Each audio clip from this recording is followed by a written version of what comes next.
Peace, y'all. What up? It's your man, Kxng Crooked. Check me out on the Bootleg Kev Podcast. You feel me? Salute.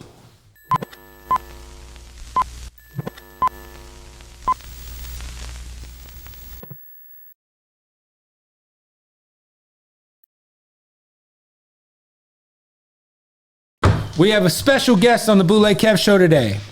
A legend, one of the greatest rappers to ever touch a microphone. Thank you, man. I appreciate that. When we talk about lyricism, when we talk about at any given time, this guy could be considered the best rapper alive when he's just in his pocket. Man, I appreciate that, bro. Crooked Eye. What up with you, Kev, man? Would you consider yourself one of the most underrated rappers of all time as well? You know, well, I feel like I underrate you sometimes because when people ask me that question, I always go to like Black Thought or Sean Price. I'd be like, no, you're one of those guys too. I mean, M had posted that in his opinion, I was the most underrated in hip hop history as an MC. You know what I'm saying? And a lot of people feel that way. It depends on who's doing the rating. You feel me? So if you know, you know. If you know, you know. There's a lot of GOAT contenders, you know what I mean, who don't get on songs with me. Yeah, I mean, listen, I just think when it comes to like wordplay, lyrics, I mean, the things that make an MC an MC, I think that at when you're in your bag, it's rough. I mean, there ain't a lot of people who can hang with you, man. Hey, I appreciate that. I mean, that's years. That's years, man. That's years, man. It's crazy too, because I just remember back in the day, buying the Sway and King Tech albums from like the liquor store. And that is where I first discovered you, from those freestyles. Because they used to have like the best of the Wake Up Show. And this might have been around the time you're on death row, or it might have been before. But that was like kind of, you know, I mean, how many years ago was that, man? I was a kid. So that was years. I was a kid too. I mean, that was in the 90s probably somewhere. Yeah. You know what I mean? Shout out to Sway and Tech, because they always... That's where I heard Tech 9 for the first time too. Yeah, they have their platform.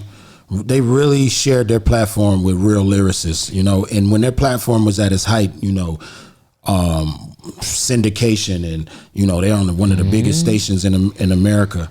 They were letting people come up there and drop straight bars. I hope that we get a documentary for them in the same way we got a Stretch and Bobbito documentary, because I feel like what they did was like equally as important for guys like Eminem, for guys like all these, you know, we could go on and on. Yeah. I mean, that's the first time I ever heard Eminem was on Sway and Tech. Facts, man. You know what I'm saying? Well, listen, welcome to the show. Obviously, so much we got to talk about. Yeah. So much we got to unpack. It's litty. You got an album coming out with Joell. Yes, sir. Tomorrow night. This is an album that has obviously stirred up a lot of controversy. It's stirred up a lot of opinions. Right. The records that you guys have put out have been great so far. Thank For you. people who are unaware, this is the second time you and Joell have put out a joint project. Absolutely. So let's get first of all, who like the initial idea of theming this album around the rise and fall of Slaughterhouse. Right. Where did the idea come from, and how long have you guys been working on this body of work? Basically, man, you know, I had an opportunity for the whole group, Slaughterhouse. And, you know. Let's give us the timeline. How long ago was that? This was in August. Okay. August of 2021. August of 2021, I had an opportunity. I felt it was a good opportunity for where Slaughterhouse is today. You know what I mean? We kind of dropped off the scene as the streaming era took off. You know what I mean? Mm-hmm. Our last album was in 2012. That's 10 years ago. Wow, that's so great. I'm fucking old, man. Yeah, dog. That's what I'm saying. You know what I'm saying? Like, so our fans have been. That was Glass House? No, Glass House never came out. Oh, no, that's right. That was the Welcome to Our House with the CeeLo single and all that. Yes, sir. So that was 10 years ago, and our fans have been waiting on music for 10 years. You know what I'm saying? So I had this opportunity. I thought it was a great opportunity. I spoke to a couple other guys about it, and it was brought back to me that Joe didn't think that was a good opportunity. You know what I mean? He didn't want to do it. So Joe didn't want to do it, and Royce said he didn't want to do it if Joe wasn't doing it. Now, maybe Royce felt like it's not really Slaughterhouse unless it's all four. You know what I mean? Because and so it might not just because of Joe per se. It could have just been whatever. But I went back to the label and I was like, yo, what could you offer us for just us three? You know what I mean? Because Joe is retired and he doesn't seem interested in this deal right here. And they were like, yo, we rock and roll with you. Let's do it. You know? And so when I brought that to Royce, he was like, nah, you know, Slaughterhouse needs to be all four of us. So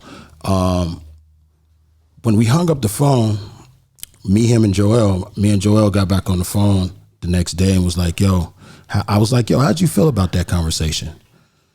And he said, it felt like the group was officially over. And I said, yeah, it does. You know, it's been 10 years. We bring an opportunity to the table. You know, they don't want to do it, you know, for whatever reason. Mm-hmm. You know, they're entitled. Of course. To you know, want to do business or not. I was like, man, this shit is pretty much over. So, you know, we sat on it for a minute. And then I called Joell back and I was like, yo, man, let's get back in there. He was like, yeah, man, let's get back in there and do something. And it was just a conversation. What are we going to talk about? And I was like, man, let's talk about all the shit that happened in Slaughterhouse. Let's talk about the good times, the bad times. Let's give the fans some closure. You know what I'm saying? And let's give ourselves some therapy, you know? And that's how the whole concept started rolling out. And this was in like, I would say, probably after September, something like that. October. So the other day, the IG Live happens with Joe and Royce, and then Joell comes on. You were on a flight, right? Yeah, I was on a flight. You were in the air. You probably would have been on there as well. Right. I tried to get in there, though. I would even gather to say that conversation would have probably been a lot more measured if you were a part of it. Because I feel like you're kind of, I just know you. Yeah. Now, there were certain aspects of that conversation where I could kind of see everyone's perspective, right? Got you. When we think of like, did you guys ever actually hear Joe say no? Or was it like some hearsay? Because he said he never turned down the deal. And the thing that Royce kept bringing out was, well, when did we say no? Over and over and over. And then there was just a lot of back and forth. Royce is calling Joell a liar. Joell's calling them like, why are y'all lying? What, like, is there any chance that there was muddled communication or there was, because I mean, all four of you guys, from what I know, are stand-up guys who would not lie on each other. Yeah, it's no reason to lie. I think that, can you kind of give me some context on where some of the, you're a liar, why the fuck are you lying? Well, you're lying. When did I turn it down? Like, that is kind of where it's like, to me, it's like, okay, there's a huge disconnect on each side of what actually happened. Right. And it's I feel like, to be honest, they were kind of put in a position. Who's they? Joe and Royce. Okay. They didn't know that this album was coming out. So I kind of afforded them, you know, a little elbow room to be emotional and, you know, try to address it in the best way that they could, being caught off guard like that. You know what I'm saying? Now, within that, I'm trying to say that, you know, maybe that's the reason that the story doesn't add up.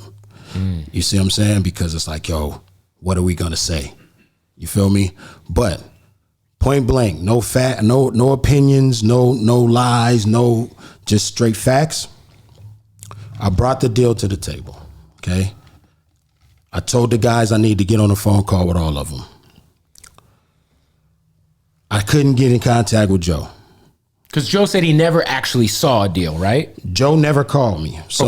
So I got on Twitter and I said, hey guys, because I talked to my supporters. You're very active on Twitter. On Twitter. Very daily. much, 100%. So I said, hey guys, I didn't tell them about the deal. I just like, yo, y'all want to see the gang back together. I'm giving everybody 48 hours to call me. Okay. 48 hours went by. Royce hit me. Yo, what's going on? That's when I said, yo, this is what's going on. I got this deal. It's a great opportunity for us. There's ownership involved. You know, we're going to be able to do our thing, roll it out how we want to roll it out. Everything is laid out. You know, we good. All right. We just need to all get on the phone. So he calls Joe. All right. So Joe, I don't want to do it. Okay. Joe calls Joell. Man, what's Crook doing on Twitter? He got everybody telling me to call him. Yeah, right. Well, he got this deal, Joe, and yada, yada, yada. Well, I don't want to do the deal, and I don't want to be the one to shit on Crook right now about this deal. So I'm going to think about it, but I'm going to call Crook in a couple hours. And then this was relayed to you from Royce. From Joell told me that to expect a call from Joe in an hour. Okay. And he was going to tell me why he didn't want to do the deal. Assuming you never got the call. Never got the call. Royce called me a couple times. I remember like it was yesterday. I was getting a COVID test because I was going to Hawaii. Mm-hmm. I was at the airport, and he said, "Yo, so Joe said he don't think that's a good deal." You know, the thing, the deal memo points that I kind of conveyed to Royce. Royce told Joe. So essentially, the advance amount, all that shit, the advance amount, the splits, all that, the percentages, whatever. So I said, "Well, I tell you what, Royce.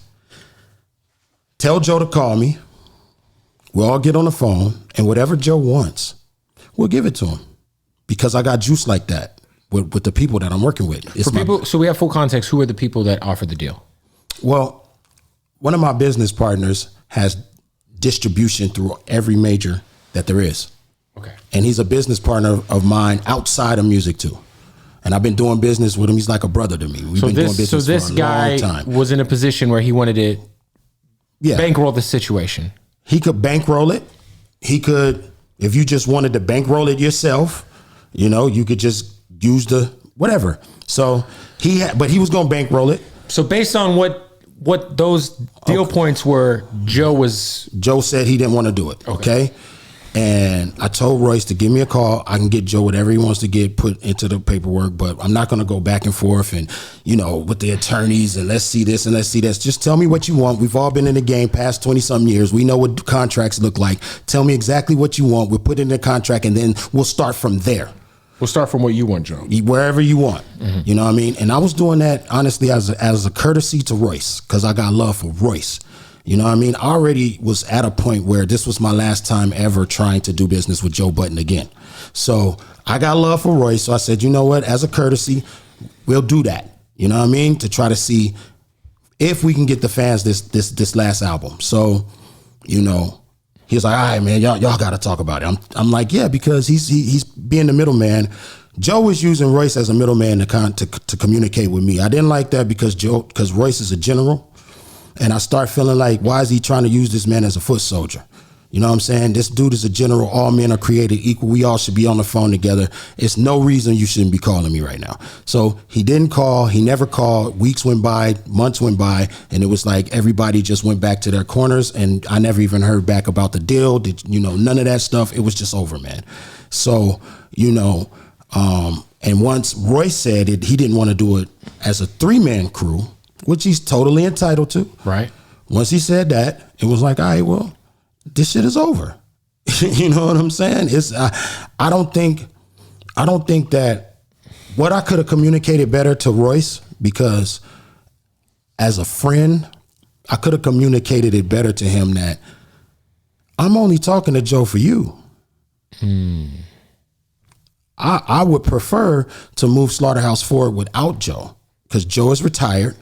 And there's been a lot of snags dealing with Joe in the business side of things. So I would rather move Slaughterhouse forward without Joe, but as a courtesy to my friend, and I know you fuck with Joe, and I know you have a different relationship with Joe, yeah, that's fine. Bring Joe to the table.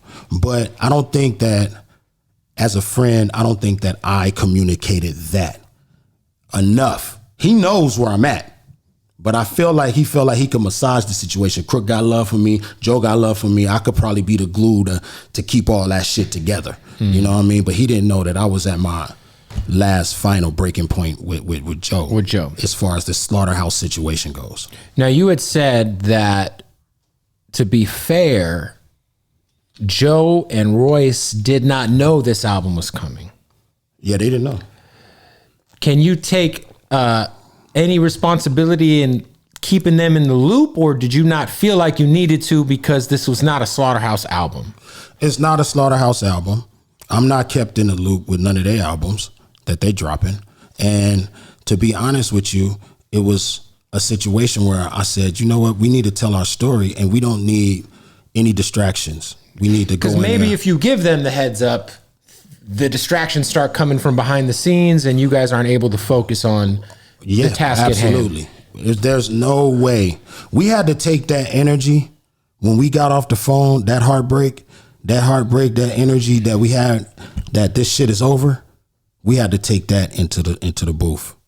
That had to go into the booth. That was the energy that needed to go into the booth to create this for the fans. You know what I mean? And we talk so much. Like Willie D say, no more talk. Mm-hmm.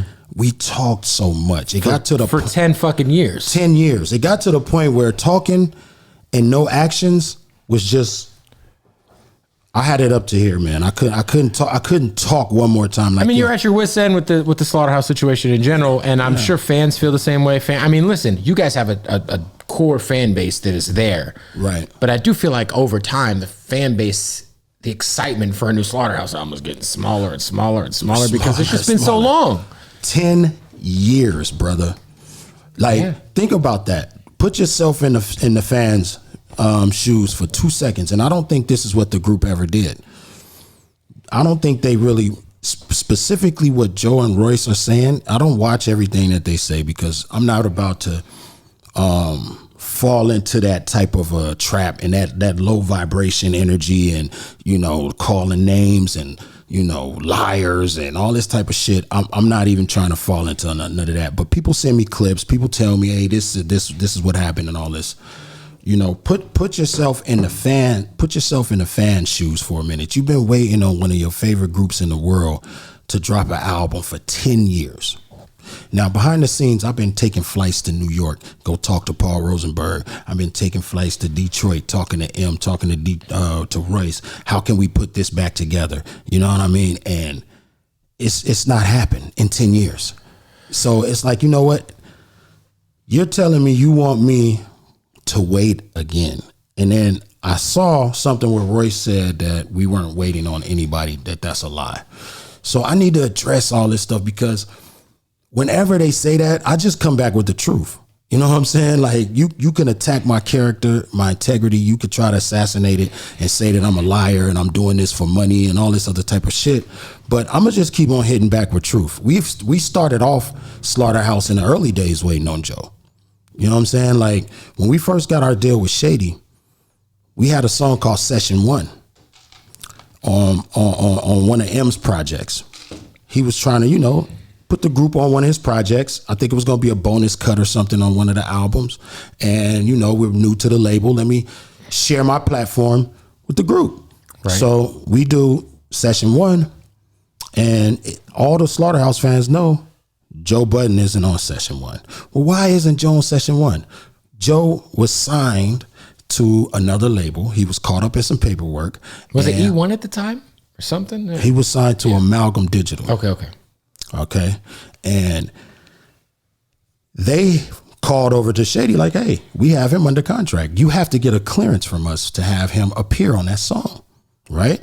So we're like, wait a minute. Because all of us went in as supposedly free agents to sign this deal with Shady. And come to find out, Joe was under paperwork. He said that they forged his signature and that wasn't him. And the group was put on a shelf for a minute while he was fighting Amalgam Digital in court. And we were waiting on Joe because we couldn't move forward. Now here we are with a brand new deal with Shady Records, and we can't even really move forward as a group because we got to wait on Joe in court. And that took months, let me tell you. That took months, right? So after the signature expert determined that was his signature on the contract, we was able to figure out how, you know, to move forward after that. You know what I mean? And that was the first time waiting on Joe to give the fans Slaughterhouse. a lot of other scenarios like that kept happening. You feel me? So Joe-related scenarios where we're waiting on Joe. Okay? So when Royce says we don't wait on Joe, it's like, wait a minute, what about when Glass House was sitting around collecting dust and we were all on a conference call with Paul Rosenberg and all of the Shady staff, and we said, hey guys, when we gonna get back together to do the album? And we like, okay, let's finish the album in the summer. And Joe's like, nah, we can't do the summer. You know, I gotta throw pool parties and shit, and I gotta do this other shit and all that. It's like, okay, so we'll wait on that. We'll reconvene in September or October. Hit him up September, October. Nah, I still ain't ready. So waiting on Joe. So everybody was on the same page to finish Glass House except Joe for a while. You know what I'm saying? Royce's studio was always open. See, Royce, I feel, he's always down to work if everybody is on board. But if everybody's not on board, he's going to do his own thing, which makes sense. You feel me? Yeah. I mean, that's just logical. It was always us waiting on Joe to be on board.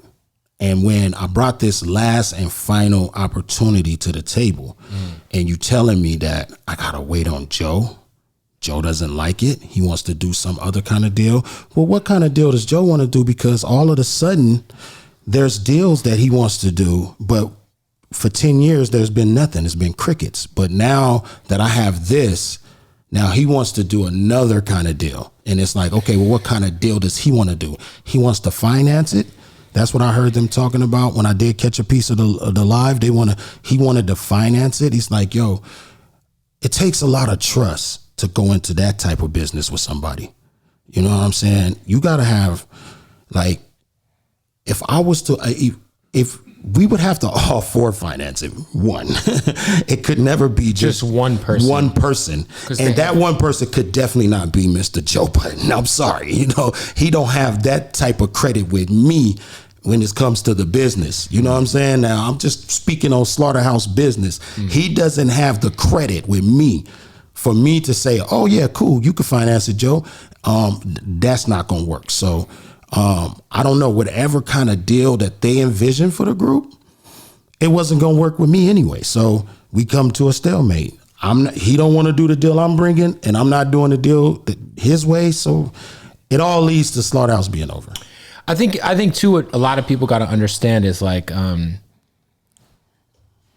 after 10 years of conversations hitting a wall that involve one person, maybe, you know, under normal circumstances, yourself and Joell would have at least kept Royce in the loop. But at a certain point in time, when the frustration is at a level where it's like, you know what, we know we've done this over and over and over. Yeah. We just got to do what we got to do. It just is what it is. Like, it just is what it is at this point. And it's like, you know, I was in my kitchen, right? We were talking, me and Royce and Joell. And I said, Royce, if Joe ain't gonna rap, because he's not gonna rap. I didn't even believe Joe would rap. Yeah. I'm like, yo, are you down to do the 3-man crew? Don't say that, Crook. Don't put that in the universe. He's gonna do the right thing. So we keep talking for 15, 20 minutes, and we're about to hang up the phone. I said, listen, Royce, I just really need to hear this. I know you said don't put it in the universe. I'm not trying to put any negativity, no negative vibes out there. But if Joe isn't with this, are you going to do the 3-man crew? And he's like, Slaughterhouse is 4 people. So what do you think that means, Kev? That means no. It means no. Without saying no.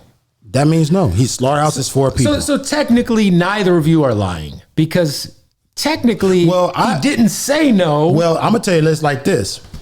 Joell was like, no, Crook. He did say Slaughterhouse is not 4 people, but I was on the call. He said no. Okay.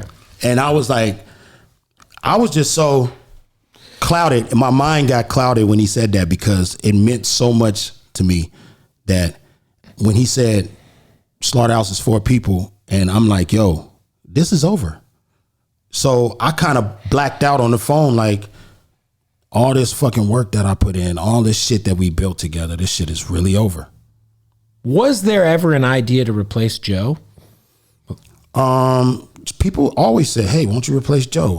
Won't you put M in that slot? Let M go. What was the other guy who was supposed to be a part of the group? Was it Nino Bless? Was that his name? Nino Bless.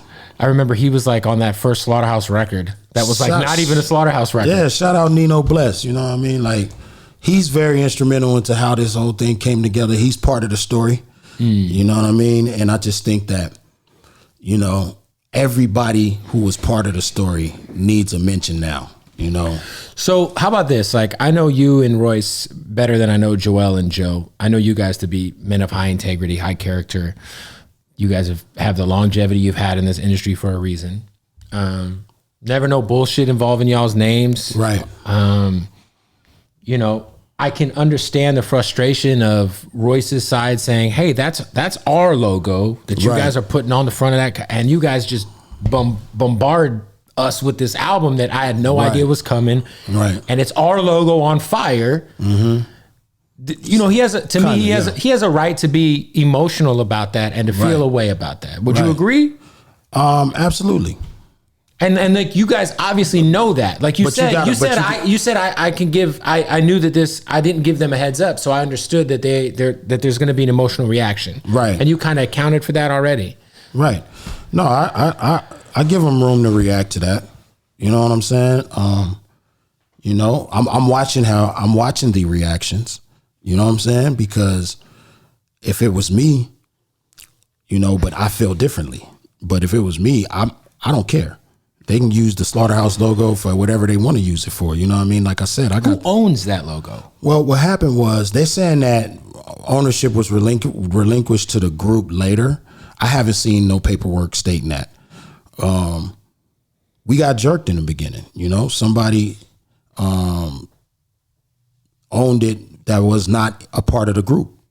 You feel me? So somebody on the management team owned it, to my knowledge. Someone who was a part of the group's management? Group's management. Okay.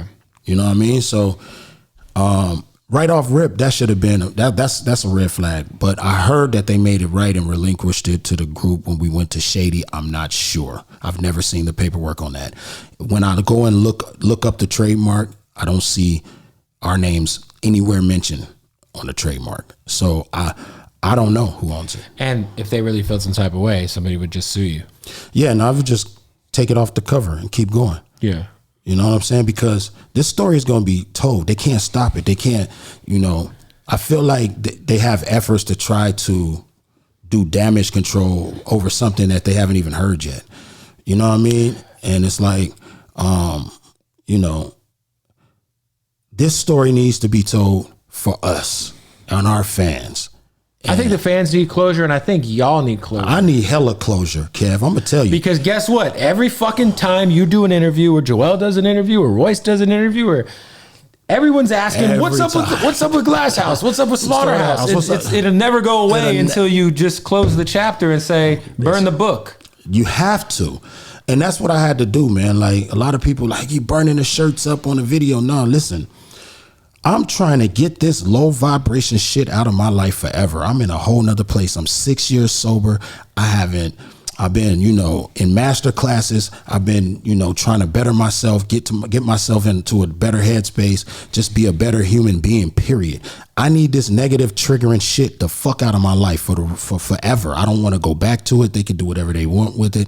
And that was my intention. So just me symbolically tearing Slaughterhouse down out of my life. You know what I'm saying? Me personally, if they want to uphold it and they want to put it on a pedestal, they could do that all day. And they're not going to hear a peep from me. You know what I mean? But me personally, I had to get it out of my life because every single time we spoke about it, talked about it, tried to do it again, and it didn't happen. And all the interviews and then post a fucking piece of toast on Instagram and people still like, yo, what's up? That toast is cool, but what's up with Slaughterhouse?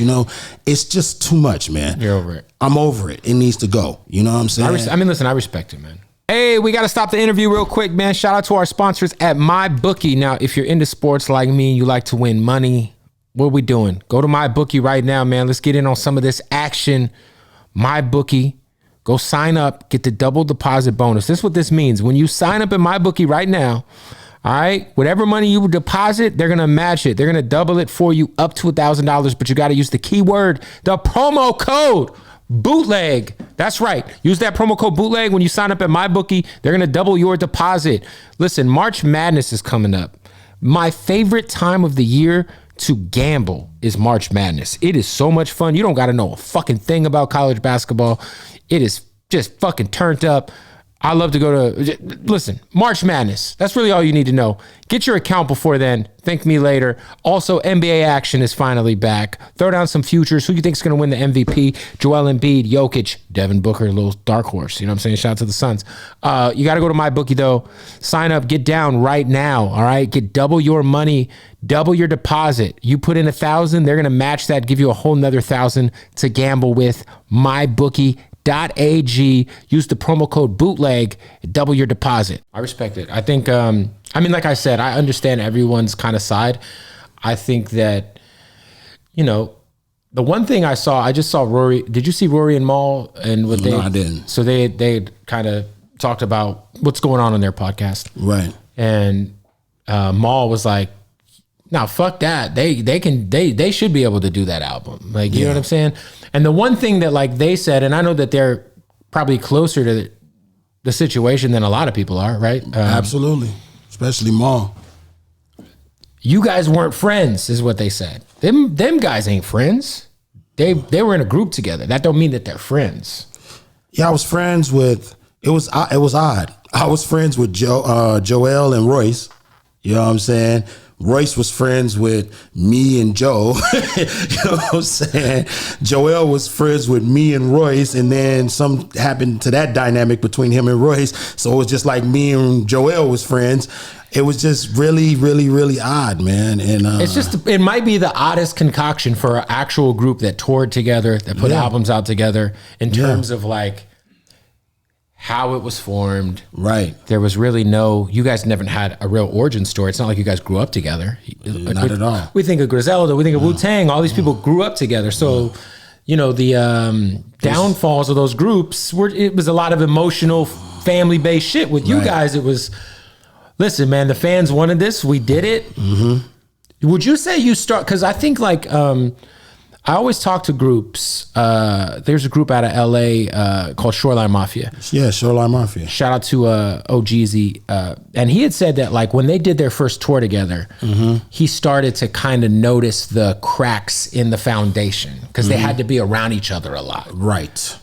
Your guys' first tour, was it the Tech 9 tour? I think that was our first big tour, yeah. Did you notice back then, just being on the road together, that there was some red flags? Well, when we first did our thing at Best Buy, and I'm not here to assassinate Joe's character, so I'm gonna get off Joe.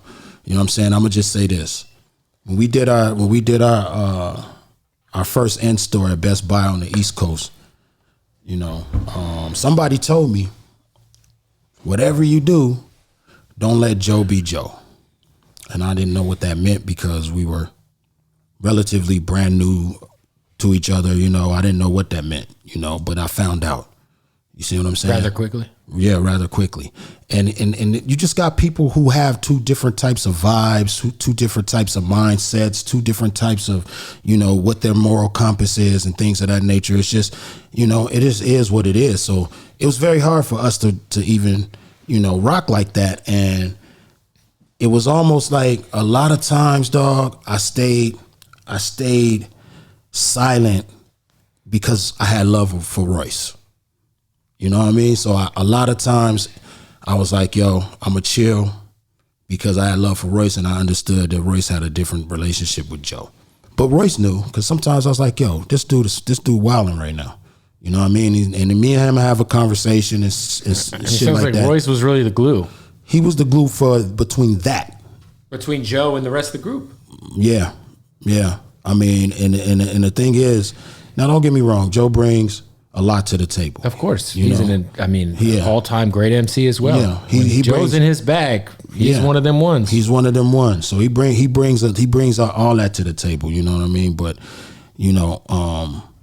that's dope from a fan perspective. But when you have to be inside a group with someone, you have to be doing business, you have to do business with somebody, you have to be, you know, share the same quarters with somebody. It's different. You know what I mean? And it wasn't going to work. It just wasn't going to work. So where did you, like, at what point in time did you reach your break? Because you had said earlier that you had already reached your breaking point with Joe, but you had kind of, okay, I'm going to give it one more go. When did you initially reach that breaking point with Joe?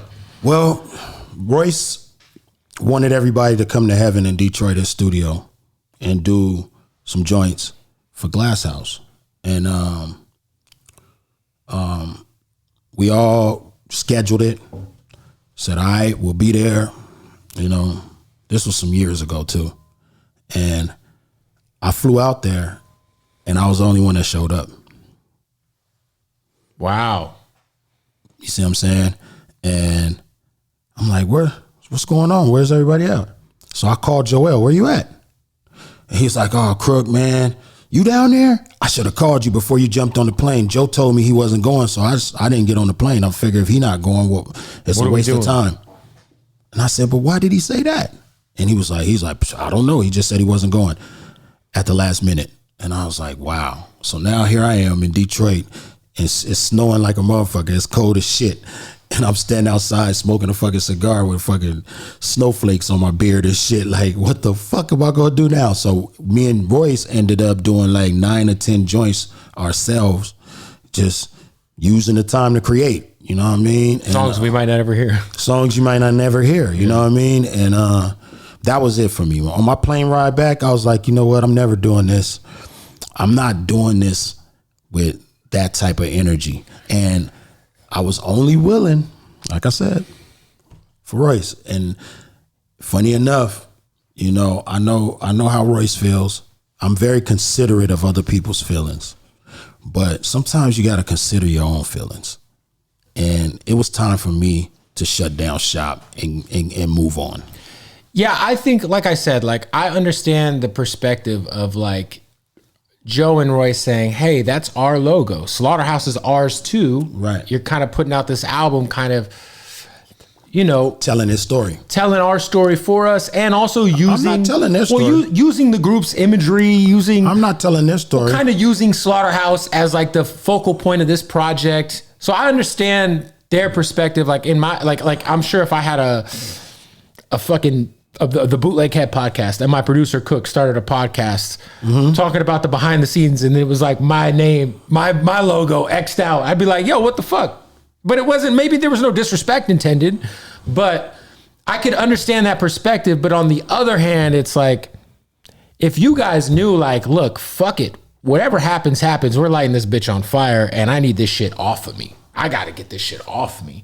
Yeah. It's like I think both sides. Okay, so tell me this. If you do a documentary on Michael Jordan, Scottie Pippen's going to be in that bitch. True. And I think it's kind of a similar thing to where you think of like how Scottie Pippen got mad about The Last Dance. Yeah.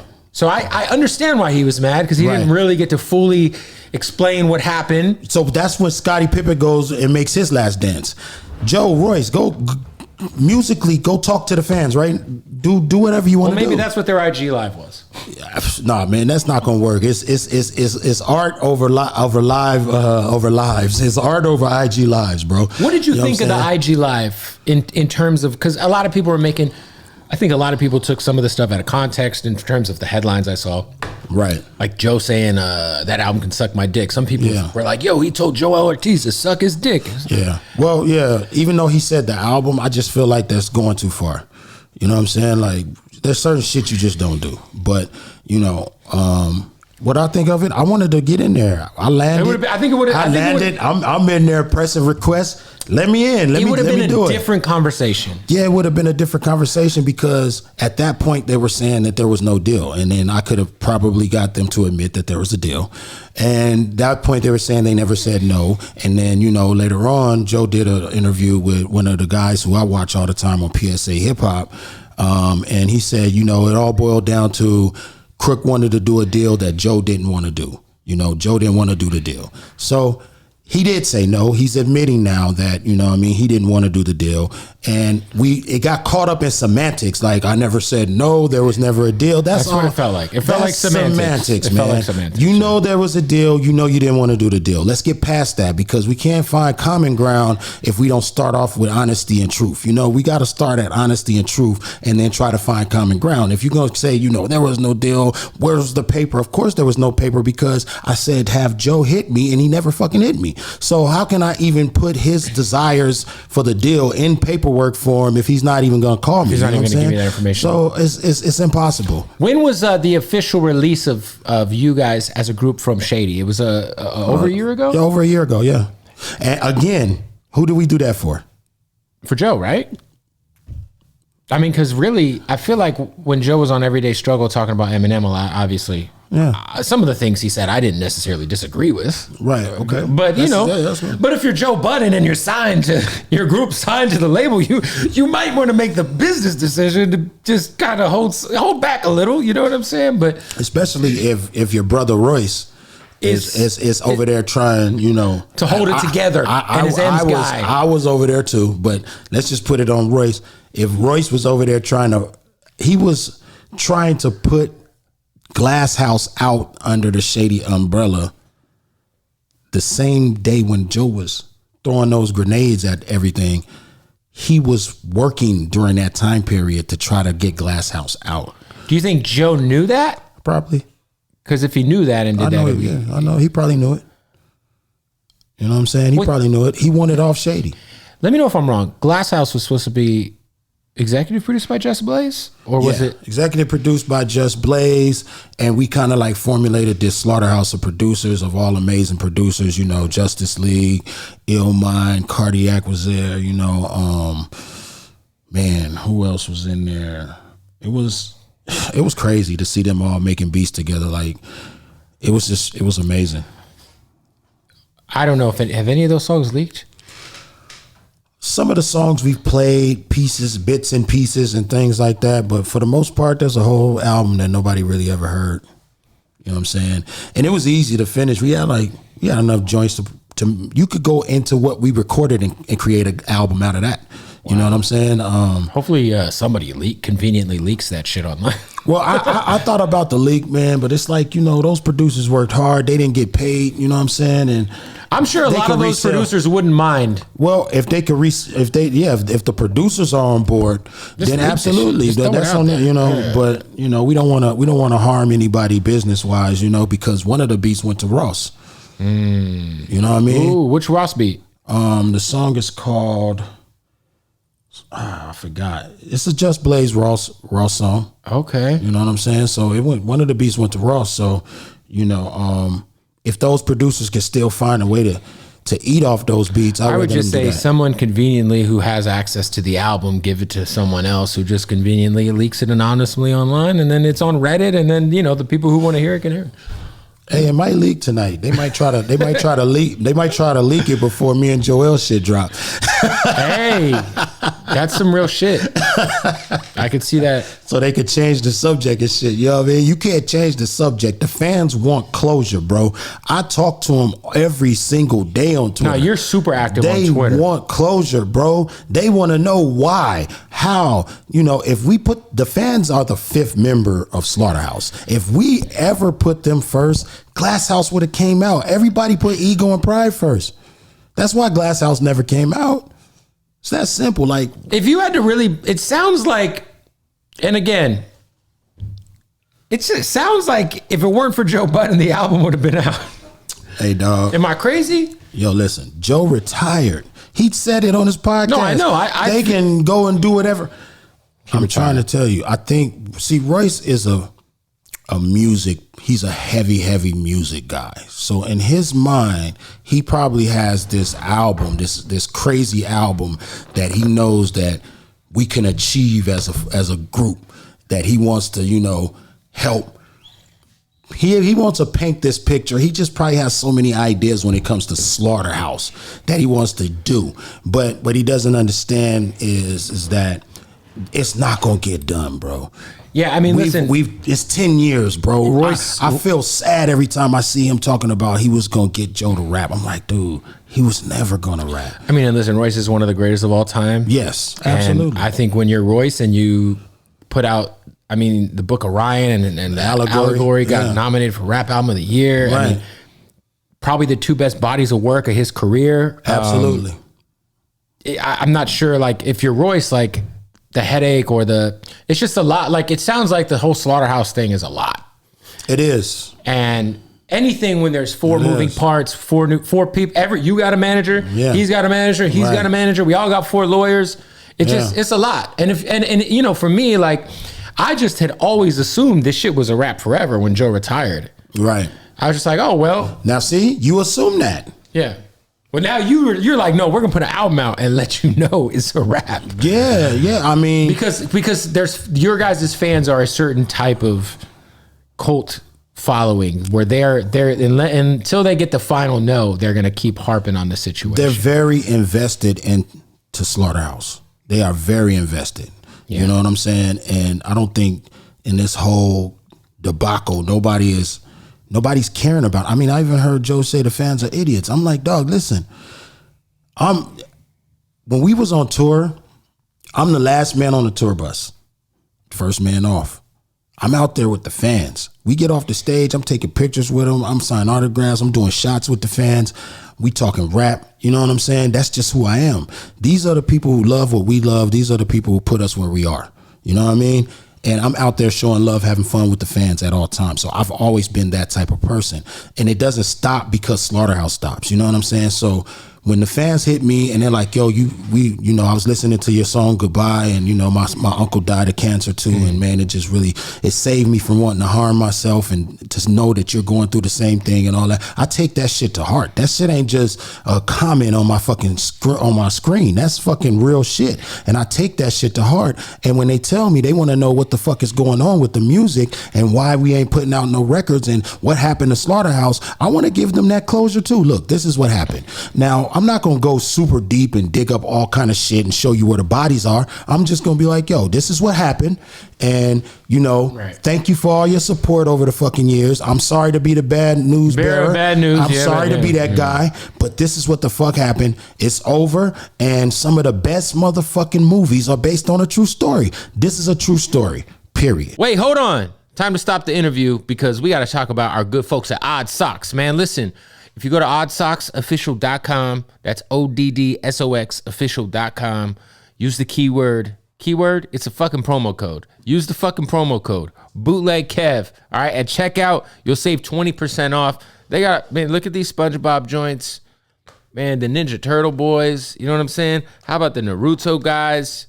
And then they got the new Odd Socks basics that are just like, they're just so fly, man. The tie-dye joints. They just, listen, man.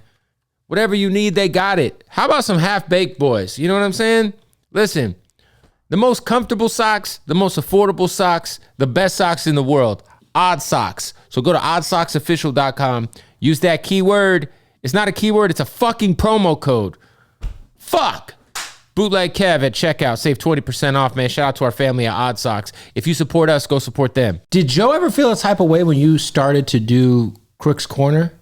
And your platform, like, and by the way, you're not doing that anymore, are you? Yeah. The YouTube channel? Yeah. Are you still like, because I feel like you, did you slow down a bit on doing it?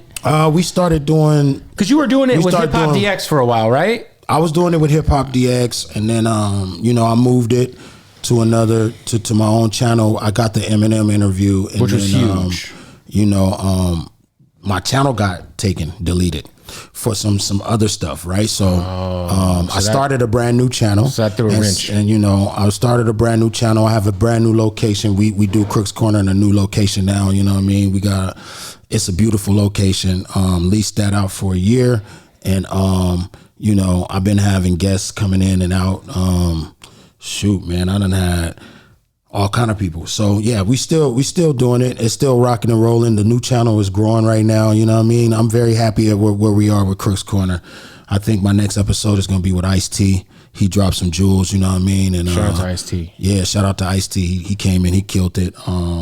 and I had Chameleonaire on there. He was talking, business. Oh, he's killing it. I heard he's killing it on the tech side. On the tech side. So it's going. Now, to answer your question, I don't know how he felt, but I had COB Radio before he started the Joe Budden Podcast. I already had COB Radio. Me and DJ Ski had. I remember that. You know what I'm saying? So I've always been in this space. It's just that I've been juggling shit, you know what I mean? Because I got a lot of different ventures and businesses that I'm a part of. So it's like I have to always juggle my time and shit. But now I'm planning to, I'm in the middle of making my retirement album. So once I get that retirement album done, I'll be able to focus on Crooks Corner Multimedia, and we'll be able to just start taking off. So you're retiring next? Yeah. So you're done? Yeah. I mean, I don't mind to come out to play for a feature. I'm not one of those kind of rappers. Hop on someone's album. You know what I'm saying? Yeah, but making solo albums and, and that was another reason why this album was so necessary to me, man, with me and Joell, because I want to say all the things I need to say to the people before I turn the mic off. You know, and that's such a large part of your legacy, man. It's a large part. This is, people like, well, why did you rap about that? Listen, I've been rapping about my life, my whole fucking life. Mm-hmm. And this is something that happened in my life. That's why I don't get when people are like, hey, but why are you rapping about it? Oh, when I left Death Row Records, I rapped about it. Mm-hmm. You know what I'm saying? I left Shady Records and Slaughterhouse. I'm rapping about it. Mm. I'm entitled to rap about it. You know what I mean? That's what I've been doing my whole fucking life. Some of my fans know my life better than people in my family. Would you ever write a book? For sure. Because I feel like you're one of the few artists that could say you were a part of Death Row and Shady. And then also just some of the walls you broke down in terms of when you were dropping a record every week. That was something that you were the first to do. Yes, sir. And then everybody. I mean, that blog era, you were early in, I remember early blog era shit, and you were there with Not Rights and the two dope boys dropping a record every fucking week. Yes, sir. And then everybody else did it. Everybody else did it. And I think once everybody else did it, it ultimately changed the way all fans digest music. It kind of, if you think about it, you're kind of right, because now we used to think, if I got an album from my favorite artist every year and a half or two, that's awesome. I'm good, yeah. So now your favorite artist got to be super active, because super active. You got it on your phone, and that's some real shit. That's some real shit. We shifted the game with that. So yeah, dog, I'm down to write books. I started on a book. Actually, we have this mini series called Foreclosure, me and Joell, that's, that we're advertising the album, how we're rolling out the album. Right. And that actually comes from a book title, because I actually wrote a book about Slaughterhouse. You wrote a whole book? But I ain't finished it. But I got hella chapters. It's dope too. It's really dope. It's a dope ass book, man. It talks about, how it all was in the beginning and the creative process. It's just really dope. I haven't finished it, but it was called Foreclosure. You know what I'm saying? So this is something that's always been on my mind.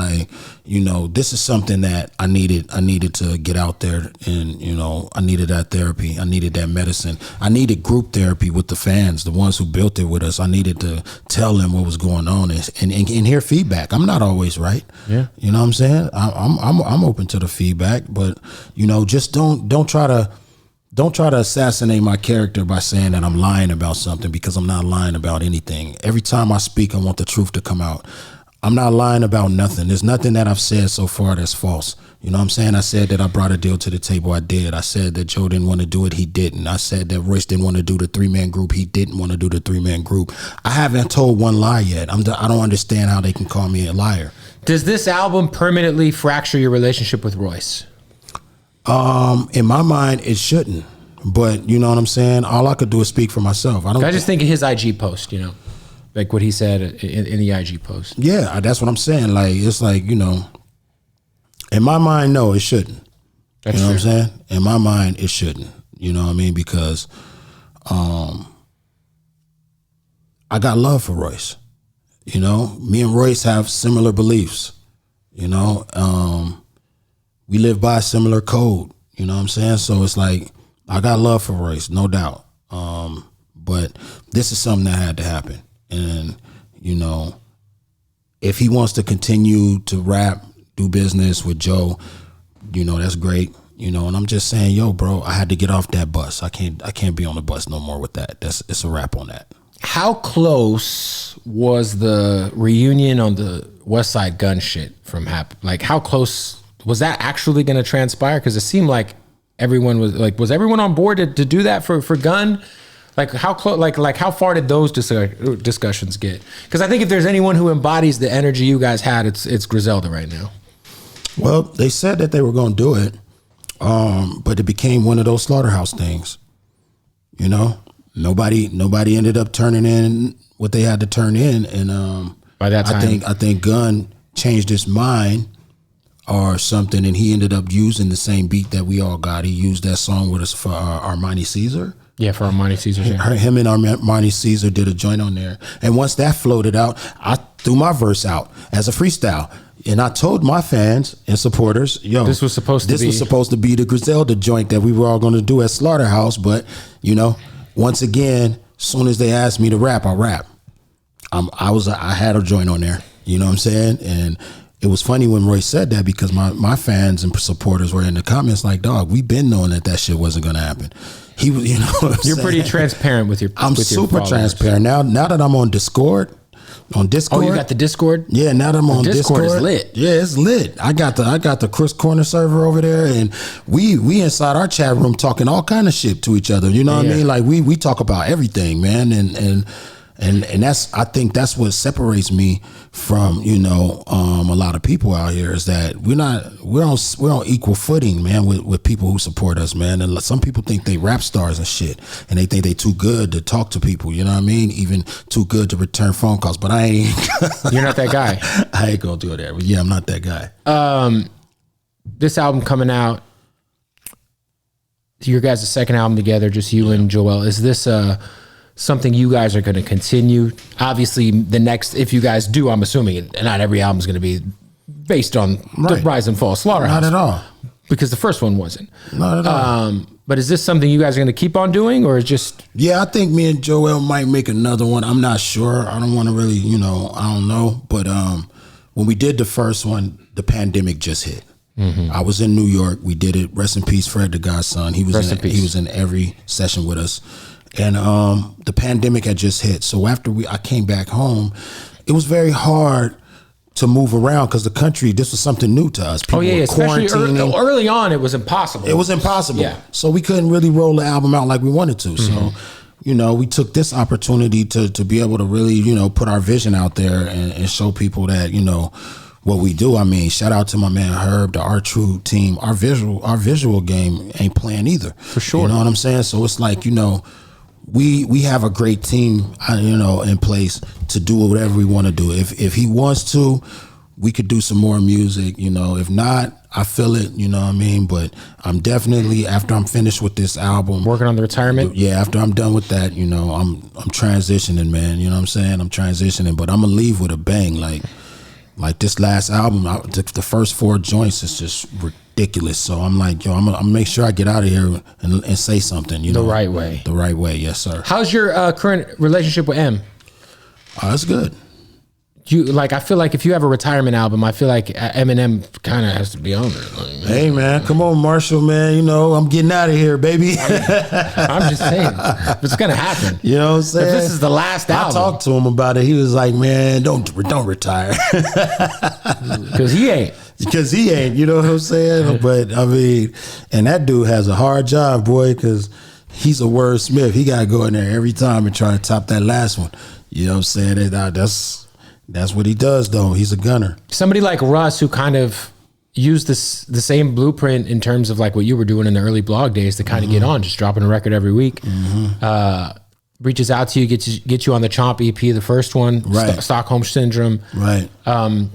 Because Russ, I think what he's done with these 2 Chomp projects is like pretty special, because like, if you didn't know better, you would be very surprised to hear Russ, who's known for his melodies, and you know, he'd be saying some fly shit, popping his shit, but he's really throwing punches with the best of the best on these 2 projects. What was that like? Like him reaching out to you? Did he just slide you in the DM or? Yeah, he just hit me online because we always in the trenches. He see me, and a lot of times his name used to pop up in my timeline. People be like, "Yo, what do you think of Russ or this?" And I'm like, "Yo, I like Russ. Russ is out there doing his independent thing.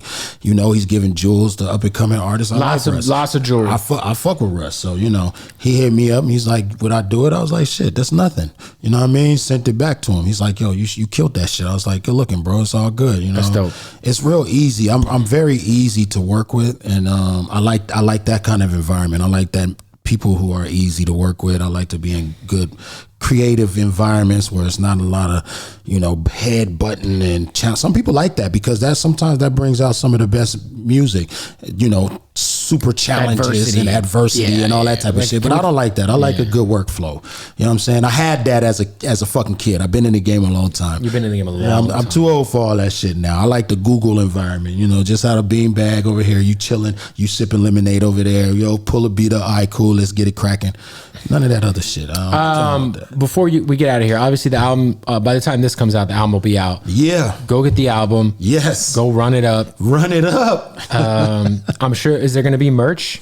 There's merch available. The merch, the pre-orders is looking nice. You know what I'm saying? Run up the merch. Run that up. Maybe a book coming soon. Could Retirement be a book, album. Retirement album. What's up with Horseshoe Gang? Yo, the Shoe Gang, man. Like he really loved him too. And is everyone in Horseshoe Gang related to you? Yeah, that's my little brothers. Okay. Yeah, they masters at what they do. Incredible. And they're starting to turn the corner. A lot of people are giving them props. Other people want to work with them. Some super producers want to work with them now. So we in the mix with that right now. Also, shout out to I want to shout out Razcast's sons because they're in a group called they're dope too. Coast Contra. Yeah, they're dope. I'm trying to get them on the show. They've been opening up on the Corday tour. Yeah, they're fucking crazy. Shout out to those guys. I fuck with them. I just saw one of their freestyles pop up on my shit, and I was like, "Oh my god, who are these kids?" Yeah, them kids is dope. And I didn't even know. I reached out, DM'd, and then I saw Raz repost them, and I was like, "Oh shit, those are his sons. The twins are his boys." What the fuck? Dope. That shit is crazy. I love it. Hey, listen, man, hip hop is aging, so we're able to see things we never seen before. 100%. You know what I mean? It's a new genre of music, relatively new. So we've never got to see. Yeah. The lineage. We had Chris Rivers sitting right here a couple weeks ago, and man, that motherfucker went crazy. Yeah, that's what I'm saying. Chris Rivers, you know what I mean?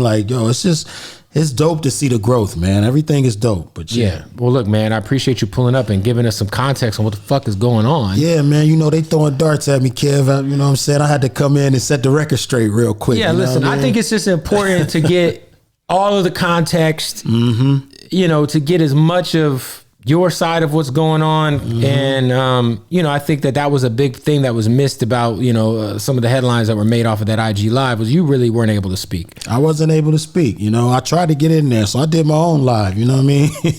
And I talked to the people myself, but it's all good. Like I said, dog, it's just getting it out there. The story is out there. The fans are getting closure. Leave the Slaughterhouse questions behind after this album. Leave them alone. Just go press play for all the fucking questions you have. That's all y'all got to do, man, and you be all right with me. You know what I mean? There it is, man. Kxng Crooked. I appreciate you pulling up. Thanks for having me. Hey, shout out your YouTube channel that Crook's Corner. Come to Crook's Corner. Come mess with me, man. We got a lot of content over there. It's beautiful. Boom.